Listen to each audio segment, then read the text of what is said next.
Yan, good morning mga kainday. Nandito tayo ngayon sa kusina. Inayos ko na yung breakfast ni Madam para sa ngayon. Tapos yung orange niya mamaya yan. Itimplahin ko yan mamaya. Tapos yung kape, ito yung kape niya. Pero dun siya dali niya sa table. Breakfast muna tayo para may lakas.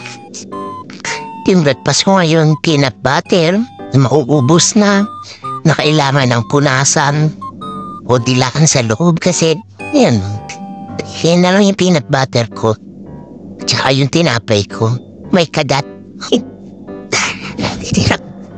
Natitirap tinapay na may kagat.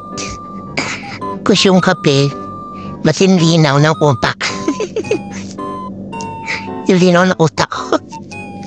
Meron natitira mga kainday na kakainin natin ngayong umaga. At bago tayo mag-umpisa, kailangan kumain muna tayo para may lakas tayo. At dahil hindi tayo manlata, alam niya naman ang trabaho dito, hindi tulad trabaho sa Pilipinas, pwede ka huminto at pamahinga. Dito hindi. Pag nag-umpisa, dire-diretso. Sige na mga kainday, ingat-ingat po tayo palagi at maraming salamat sa lahat sa inyo. Bye-bye!